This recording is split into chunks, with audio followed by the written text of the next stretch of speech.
मैं ना लैब के बजाय ना आज कर रहा हूँ इम्पोर्टेंट क्वेश्चंस को टारगेट, जो कि मैंने बुक में मार्क करे हैं। तो उन क्वेश्चन का मैं इस दफ़ा सोल्यूशन नहीं दिखा रहा डायरेक्ट पीडीएफ से, क्योंकि उसके अंदर मसला ये आ रहा है कि बहुत सारी चीज़ें मैं स्किप कर देता हूँ, तो बताना तो और लोगों के लिए डिफिकल्ट हो रहा था उस वीडियो को देख के करना। अभी बिल्कुल बेसिक से वो सिर्फ इम्पोर्टेंट सवाल जो कि टारगेटेड है। तो अगर सब कंपाइलर अपने पास निकाल लो तो ज़्यादा अच्छा रहेगा। तो ये क्वेश्चन है 4.15। तो इसके सोल्यूशन की तरफ आते हैं, क्योंकि ये एक इम्पॉर्टेंट क्वेश्चन है, इसको टारगेट कर रहा हूँ। और अभी ये कि 5 से 6 क्वेश्चन सिर्फ मैं करूँगा, जो कि एक ऐसे क्वेश्चन है जिनकी प्रैक्टिस करनी चाहिए चैप्टर 4 में से, और फिर चैप्टर 6 भी करना पड़ेगा कि वो भी इंक्लूड है। तो चैप्टर 4 के मैं एक तरीके से वो क्वेश्चन कर रहा हूँ जो कि इम्पोर्टेंट है। तो 4.15 जो है यहाँ पे नज़र आ रहा होगा क्वेश्चन। बाकी अपने पास अगर कंपाइलर भी खोलें तो इसके अंदर ना हमें फंक्शन दिया हुआ है ये, और लिमिट्स दी गई हैं। और यहाँ पे बोला जा रहा है कि let x1 x2 and x3 be a 3 identically distributed random variable. ये 3 रैंडम वेरिएबल हैं और एक फंक्शन दिया गया है। ठीक है, सवाल इस तरह का सिंपल आएगा, कोई भी सवाल आएगा तो उसके अंदर वेरिएबल 1 2 3 4 जितने भी दिए जा सकते हैं, इसमें कोई मसले की बात नहीं। और फंक्शन जो है कुछ भी दिया जा सकता है, जैसे 5x की पावर 4 है, इधर 1 भी दिया जा सकता है, और लिमिट 1 से 0 के अलावा कुछ भी दी जा सकती है। तो उसमें कोई मसले की बात नहीं कि ये कैसे है, ये सिंपल एक क्वेश्चन है। तो हमसे मांगा क्या जा रहा है उसके ऊपर हम आते हैं सवाल में। तो इधर बोला जा रहा है let y be the largest observation, find the distribution function in PDF of y। तो डिस्ट्रीब्यूशन फंक्शन और पीडीएफ ऑफ y हमने करना है। तो मैं सवाल को देख के स्टार्ट करता हूँ। सबसे पहले हमने लिखा कि सोल्यूशन हम सॉल्व कर रहे हैं, और सॉल्व हम करेंगे सवाल को देख के। सबसे पहले हमने सवाल में देखा कि हमारा फंक्शन क्या है, एफ एक्स है, और फंक्शन की वैल्यू क्या लिखी है, 5x4, और लिमिट हमने जो दी गई है वो हमने लिख दी लिमिट। पहला काम ये करा, जो फंक्शन है सवाल से देख के हमने लिख दिया। फिर दूसरा काम हमने ये करा कि हमने हमें बोला कि रैंडम वेरिएबल हमारे 3 है, तो हमने यहाँ लिख दिया कि n इज इक्वल टू 3। ये 3 रैंडम वेरिएबल हैं, तो हमारे जो फंक्शन है ना वो भी 3 होंगे। जितने रैंडम वेरिएबल उतने फंक्शन, तो हमने x1 लिख दिया, फिर 5x1 की पावर 4, और फिर fx2 और 5x2 की पावर 4, फिर fx3, फिर 5x3 की पावर 4। इस तरीके से हमने लिखा। अभी हमने सबसे पहले जो सवाल में फंक्शन जो मैंने वो लिखा, उसके बाद 3 रैंडम वेरिएबल थे, हमने 3 रैंडम वेरिएबल से 3 फंक्शन बना लिए।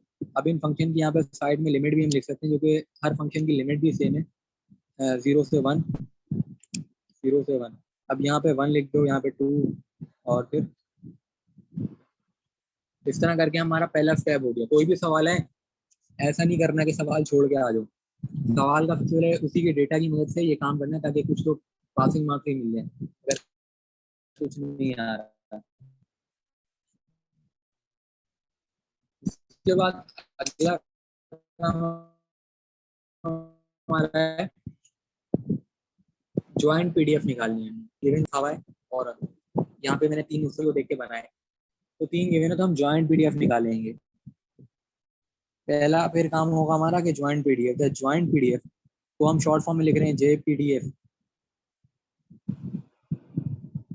x1 x2 एंड x3 हम तीनों का निकाल लें। ठीक है, और हम अज्यूम कर रहे हैं, अज्यूमिंग क्या अज्यूम करें, जो सवाल हमें बोला जा रहा है। सवाल हमें बोला जा रहा है कि आइडेंटिकली डिस्ट्रीब्यूटेड रैंडम वेरिएबल, इसको फुल फॉर्म में भी लिखा जा सकता है। ये वर्डिंग जो लिखी है, identically distributed random variable. Random variable सवाल में भी गिवन मिलेगा तुम्हें, और जब भी गिवन होता है ना,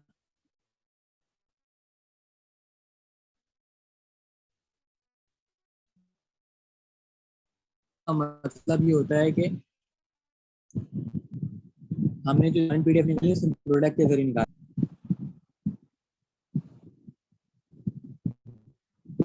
नहीं, लैब 1 में नहीं करा रहा, ये मैं ना इम्पोर्टेंट क्वेश्चंस करा रहा हूँ। वजह है कि यार लैब जो है ना वो तो 20 नंबर की है, और अगर हम लैब पे सारा टाइम लगा देंगे या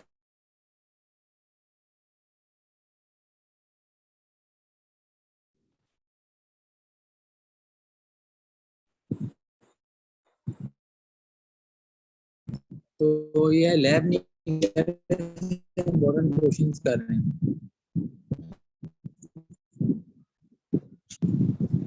वजह क्या है, इंपॉर्टेंट में से 5 से 6 क्वेश्चन करा रहा हूँ, जो कि ऐसे हैं जो कि लाजमी आ सकते हैं। मतलब क्वेश्चन बदल सकता है लेकिन मेथड वही रहेगा, उसमें मतलब पेपर में ज़्यादा फायदा देंगे नंबर इधर से। तो मैंने ये बताया कि यार देखो, स्टार्ट में हम लिख रहे थे फंक्शन सिंगल सिंगल ना, लेकिन जब हम ज्वाइंट निकलेंगे तो फंक्शन जो है ना,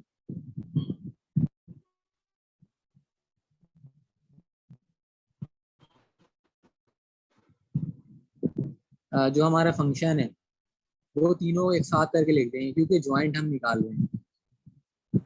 उसके बाद हम जो है ना तीनों फंक्शनों को मल्टीप्लाई करा देंगे। तो हम डायरेक्ट मल्टीप्लाई नहीं कराते, हम रिप्रेजेंटेशन पे फोकस रखते हैं ताकि मार्क्स मिले। तो रिप्रेजेंटेशन पे फोकस रखने का मतलब है कि हम बताएंगे कि हम कर क्या रहे हैं। मतलब एक फंक्शन को मल्टीप्लाई करा रहे हैं दूसरे फंक्शन से, इस तरह। अब यहाँ पे हमें पता है कि 5 को आपस में करो या 5 का क्यूब लो तो 125 होगा। तो 125 वो हो गया, और फिर उसके बाद x1 की पावर 4 वैसी रहा, x2 की पावर 4 वैसी रहा, और x3 की पावर 4 वैसी रहा। तो ये हमें क्या मिल गया, ज्वाइंट पीडीएफ मिल गया। अब मैं बताता हूँ शुरू से हमने करा गया अभी, सवाल कंप्लीट नहीं हुआ लेकिन एक बार रिव्यू दे रहे हैं। ये बुक का सवाल है 4.15, इंपॉर्टेंट क्वेश्चन है ये। तो इस सवाल के अंदर हमें बोला गया था कि 3 रैंडम वेरिएबल है हमारे पास और उनका फंक्शन है, ये फंक्शन सबका सेम है।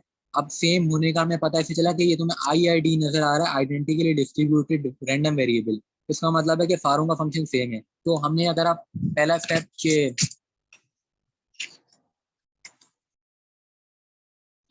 ये करा कि हमने फंक्शन लिखा जो हमें गिवन था, उसके बाद तीनों वेरिएबल का फंक्शन लिखा जो कि सेम था। उसके बाद हमने ज्वाइंट पीडीएफ निकाला, ज्वाइंट पीडीएफ सिंपल प्रोडक्ट से आ जाता है। तो ये हमारा यहाँ तक सवाल हुआ। उसके बाद ना आगे अगला काम हमने करना है कि हमने अब ट्रांसफॉर्मेशन कंसीडर करनी है। Consider the transformation.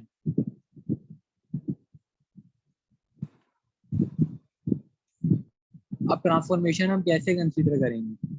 ट्रांसफॉर्मेशन जो है हमें गिवन नहीं है, ट्रांसफॉर्मेशन हम खुद से कंसीडर करेंगे। बाय, क्योंकि हमें सिर्फ सवाल में बोला गया था let Y be the largest observation.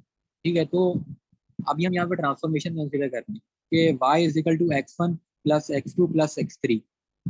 हमने ट्रांसफॉर्मेशन कंसीडर कर दी। उसके बाद हमने करना है यूजिंग सीडीएफ टेक्निक।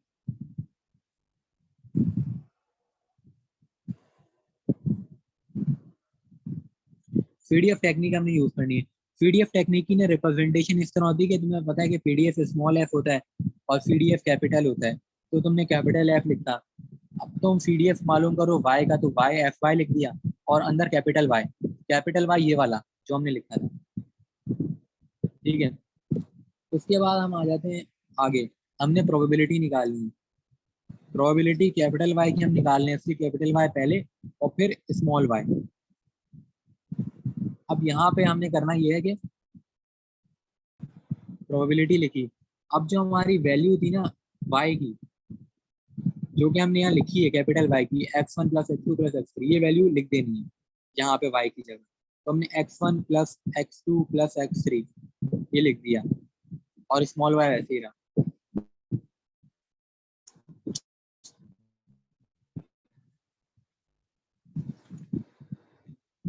ठीक है, उसके बाद ना यहाँ ये जो स्टेप है सारे सवालों में सेम होगा। कोई भी सवाल आ जाए, मैं ये दफा जो बता रहा हूँ ना काम, वो ऐसा काम बता रहा हूँ कि कोई भी सवाल आ जाएगा, मेथड में सिखा रहा हूँ, उस मेथड की मदद से तुम्हारे सारे सवाल निकलेंगे, इसलिए वो जितना भी चेंज कर दें। तो तुमने करना ये है कि जो भी तुम्हें ट्रांसफॉर्मेशन गिवन होगी, जैसे अभी हमने इधर खुद से कंसीडर करी, अगर नहीं गिवन तो खुद से इस तरह कंसीडर करना है। ठीक है, और उसको फिर हमने इस तरीके से रिप्रेजेंट करना है। पीडीएफ टेक्निक की रिप्रेजेंटेशन है सारे सवालों में ये सेम है, इस तरीके से जो होती है। उसके बाद इस कैपिटल वाई की जगह इसकी वैल्यू डाली, हमने लिख दिया। अब उसके बाद हमारा अगला स्टेप ये है कि हमें जर्नली पता है कि यार पीडीएफ क्या होता है। PDF इंटीग्रेशन को ही कहते हैं। इंटीग्रेशन हम करते हैं तो इंटीग्रल हमने लगाया, लेकिन यहाँ रैंडम वेरिएबल जितने होंगे ना उतने इंटीग्रल तुमने लगाने। तुमने एक और इंटीग्रल लगाया, एक और इंटीग्रल लगाया, 3 इंटीग्रल लगा दी, क्यों? क्योंकि 3 रैंडम वेरिएबल हैं। और फिर तुमने जॉइंट PDF लिख दिया, जो कि हम पहले ही निकाल चुके हैं। तुमने जॉइंट PDF लिख दिया x1 x2 x3 इस तरह करके। और फिर इंटीग्रल जब लगाए ना 3 वेरिएबल का, तो तुम्हें dx भी लगाना होगा, तो dx भी 3 दफा आएगा, dx1 dx2 और dx3। ठीक है, ये 3 दफा आ गया। तो ये हमारा समझो 50% सवाल कंप्लीट हो गया। और हर सवाल को इसी तरह करना है। अभी मैं फर्स्ट सवाल करा रहा हूँ, जब हम सेकंड सवाल पर आएंगे तभी तुम देखोगे कि यार पूरा मेथड ही सेम है, सब्जेक्ट कुछ भी नहीं है। और अगर हम अभी लैब करते तो हमारा बहुत ज्यादा टाइम ज़ाया हो जाता है, और हम पास लैब से नहीं होना, हम पेपर से पास हो। तो अब मैं बताता हूँ उसके बाद क्या करना है। अब हमें ना सवाल में बोला गया था कि let Y be the largest observation, हमने वही लिखा, let Y be the largest observation, वही चीज हमने लिखी। अब लार्जेस्ट ऑब्जर्वेशन की जो रिप्रेजेंटेशन होती है ना, वो सारे सवालों में सेम है। ऐसा नहीं है कि यार इधर मैं करा रहा हूँ कुछ और अगले साल में कुछ और करा रहा हूँ, ऐसा नहीं हो रहा।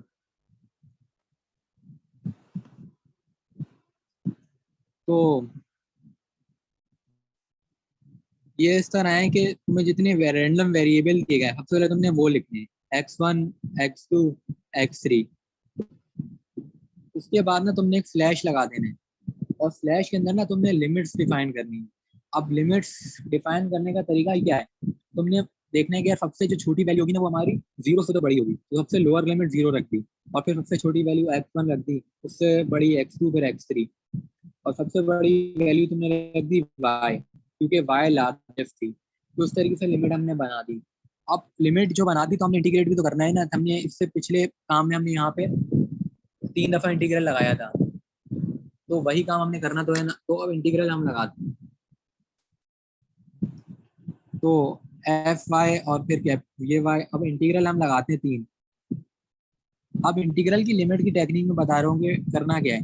देखो हर इंटीग्रल के नीचे ना तुमने क्या कर देना, एक पहला इंटीग्रल x1 के लिए होगा, x1 इक्वल टू 0, ठीक है। फिर x2 होगा, x2 इक्वल टू 0, और x3 होगा, x3 इक्वल टू 0। इस तरह करके ना तुम हर इंटीग्रल के नीचे लिख देना है कि वो पहले का इंटीग्रल या दूसरे का।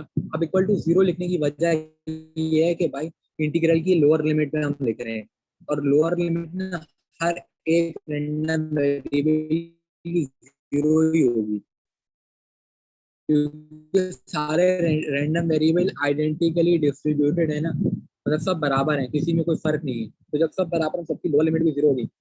अब अपर लिमिट की बात आती है। अब अपर लिमिट में हमें पता है y है, लेकिन अब फिर दूसरी चीज क्या लिख दी हमने, x3 लिख दी। उसी तरह वहीं से ऊपर वाले से देख के उतारना ही, तुमने लिख दिया। अब लिखा था ना वो लिखते हैं यहाँ पे। ज्वाइंट पीडी हमारा था 125, और x1 की पावर 4, x2 की पावर 4 है, और x3 की पावर 4।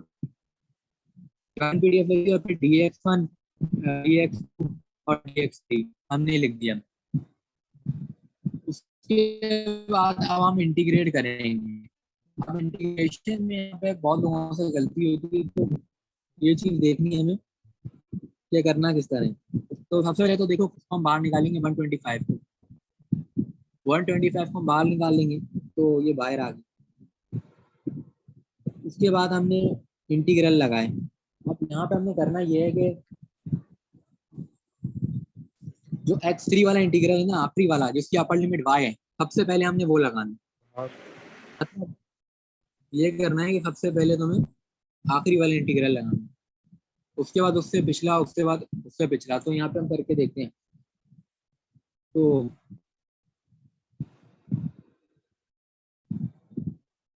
नहीं, सबसे पहले हमने x1 वाला लगाना है। अच्छा, सबसे पहले हमने x1 लगाना है, क्योंकि ये पहला इंटीग्रल है हमारा। उसके बाद दूसरा, और उसके बाद तो हम लिखते हैं दूसरे इंटीग्रल जो है जो वैसे ही रहेंगे, जैसे x3 वाला रहा और y वाला रहा। जो हमने लगाया ना वो ये वाले लगाए इंटीग्रल, x1 जहाँ पे मतलब अपर लिमिट x2 है। तो जब हमने लगाया तो वो लगा सिर्फ इसी के ऊपर ना, x1 के ऊपर, बाकी को कुछ नहीं हुआ। तो x1 के ऊपर जब लगा इंटीग्रल, तो उसकी पावर 4 थी, 5 हो गई, और नीचे भी 5 आ गया, और लिमिट जो थी वो लगी, लिमिट लगी x2 और 0, और बाकी जो चीज़ें थी वो वैसी रही, x2 की पावर 4, फिर x3 की पावर 4, और उसके बाद dx2 और dx3, ये वैसी रहा, इसको हमने कुछ नहीं करा था। अब जब हमने यहाँ पे लिमिट अप्लाई कर दी तो यहाँ पे होगा, पहले लिमिट दोबारा लिख लेते हैं, ये इसके अंदर आ जाएगा, तो समझ लो कि x2 की पावर 5 हो जाएगी,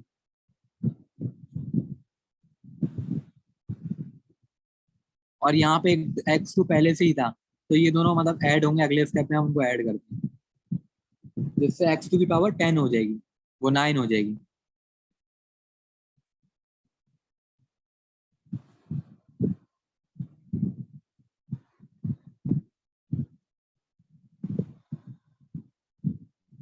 तो अब मैं इंटीग्रल लगा रहा हूँ ये वाला, तो इसकी पावर मैंने डायरेक्टली अपने दिमाग में रख ली कि भाई अब 9 हो गई, क्योंकि 5 + 4 9 होता है, जब हम इंटीग्रेट करेंगे तो 10 हो जाएगी।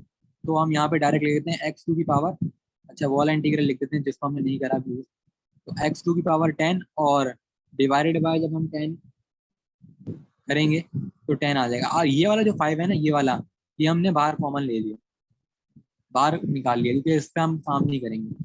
तो अब यहाँ पे इसकी लिमिट जो लगेगी वो लगेगी x3 0, और बाकिया जो है ना उधर dx3 वैसे ही रहेगी, ठीक है, dx3 वैसे ही रहेगा। अब हम यहाँ पे चाहें तो डिवाइड कर देते हैं, लेकिन मैं डिवाइड अभी नहीं कर रहा, अभी इसको हम वैसे ही लिखा रहने देते हैं। तो अब जब लिमिट हमने लगाई तो ये होगा x3 की पावर 10, अब x3 की पावर 10 हो गया, और एक बाहर भी x3 था, ये वाला जो मैंने लिखा नहीं है लिख देता हूँ, x3 की पावर 4, बाहर वाला x3 भी लिख दिया मैंने। तो टोटल जो है ना 10 और +4 14 हो गया, और जब हमने 14 को इंटीग्रेट करा तो 15 हो गया, तो x3 की पावर 15, और नीचे भी क्या आएगा 15, अच्छा ये जो नीचे 10 था ना हमारा, ये हम कॉमन ले चुके हैं बाहर, तो इसलिए 50 हो गया, और जब हमने यहाँ करा तो 15 हो गया, 15 हो गया। अब यहाँ पे जो लिमिट है वही आ गई, ठीक है, अब लिमिट हमने लगाई 125/50, और जब इसकी लिमिट रखी तो y की पावर 15 और divide by 15,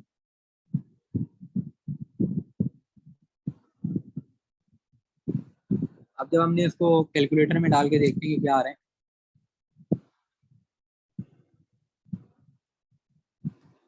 125 divide by 50 multiply by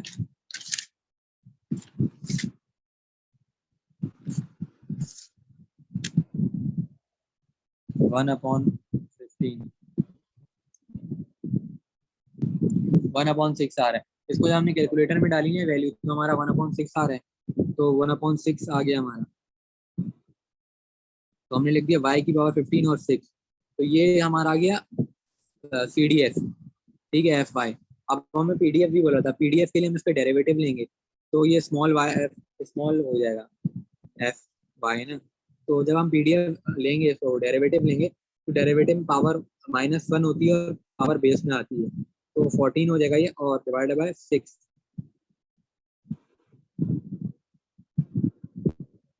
तो ये कहते हैं हमारा PDF हो गया। तो ये सवाल यहाँ पे कंप्लीट हो गया, इस सवाल में हमें जो बोला गया था ना वो हमने कर लिया।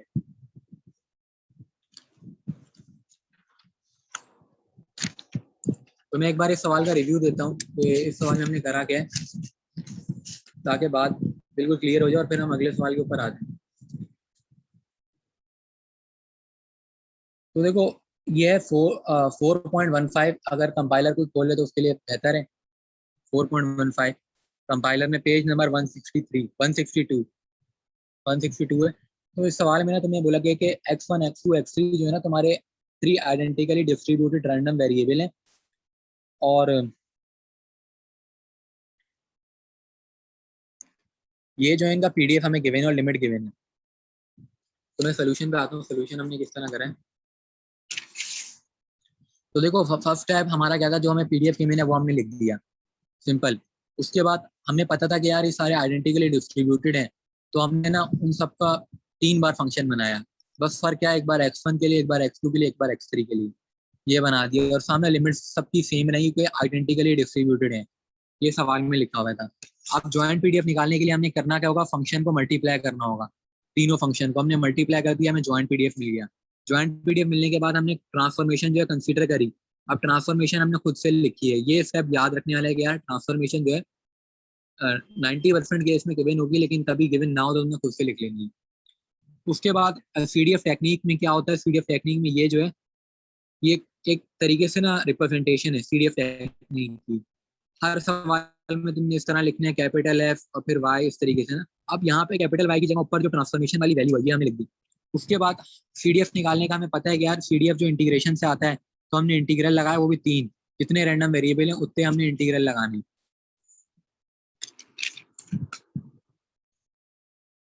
उसके बाद ना हमने ये बोला कि सवाल में गिवन था कि let Y be the largest observation, जो वाई लार्जेस्ट ऑब्जर्वेशन है। अब उसके बाद हमने ना लिमिट निकालनी है, जो ए वाई है ना वो लिमिट को रिप्रेजेंट करता है। लिमिट इस तरीके से निकलेगी कि हमने देखना है कि सबसे जो लोएस्ट वैल्यू वो 0 होगी, और फिर हमने जितने भी वेरिएबल उनको इस तरीके से अरेंज कर दिया ऑर्डर में, और अपर वैल्यू जो हमारी वाई है, तो वहीं से लिमिट जो है ना वाई देखो बता रहा है एक बार, फिर x3 लिखा है एक बार, फिर 2 लिखा, और लोअर लिमिट सबकी 0 है। अब यहाँ पे ना 1 लिखा है, 2 लिखा है, 3 लिखा है, बताने के लिए कि एक बार हम x1 को कंसिडर कर रहे हैं, x2 कर रहे हैं, x3 को कर रहे हैं। और वही ज्वाइंट पीडीएफ हमने निकाला था वो लिखा है। और हमने फिर वो इंटीग्रेशन करी। इंटीग्रेशन के स्टेप मैंने बताए में, तो इंटीग्रेट करा हमने तो हमें ये मिल गया। इंटीग्रेट में करने के बाद इसका हमने डेरिवेटिव लिया, क्योंकि पीडीएफ का डेरिवेटिव जो होता है वो पीडीएफ होता है, तो डेरिवेटिव से हमें ये मिल गया। तो ये सवाल हमारा कंप्लीट हो गया। अब हम दूसरे सवाल की तरफ आते हैं जो कि इंपॉर्टेंट क्वेश्चन है।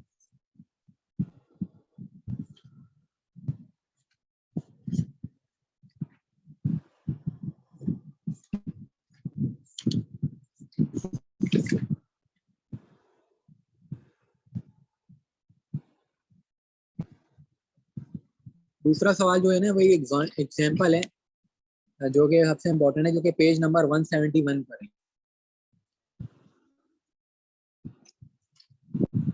171 के ऊपर कोई अगर अपने पास कंपाइलर खोले तो ज्यादा आसानी रहेगी कि एग्जाम्पल देगी। ये एग्जाम्पल है, ठीक है। तो एक एग्जाम्पल को हम करते हैं। हमें ना सवाल एग्जाम्पल का जिस तरह लिखा हुआ है मैं उस तरीके से सवाल नहीं लिखता। मैं सवाल भी अपने पास से बना के दिखाता हूँ कि भाई पेपर में तो किस तरीके से आएगा वो मैं बताता हूँ।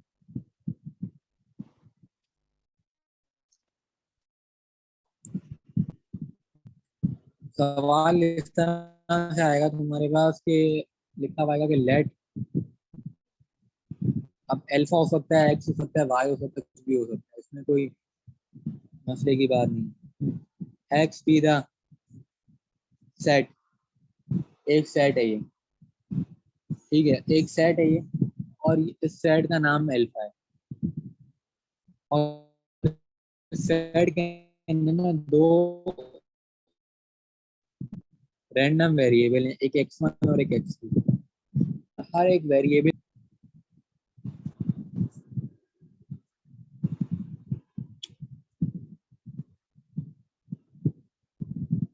ठीक है। अब तुम्हें ना कुछ कंडीशंस गिवन होंगी। पहली देखो, अगर तुम्हें क्या कहते हैं ये दोनों लिमिट नहीं दी जाए तब भी तुम्हारे लिए मसला नहीं है। उसकी वजह ये है कि वो फिर लिख देंगे कि आइडेंटिकली डिस्ट्रीब्यूटेड है, तो तुम समझ जाओगे कि आइडेंटिकली डिस्ट्रीब्यूटेड का भी हमने पहले सवाल करा है। उसका मतलब ये होता है कि हर एक रैंडम वेरिएबल सेम है और उसकी लिमिट सेम है, तो कोई मसले की बात नहीं। लेकिन इधर हमें बता दिया गया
है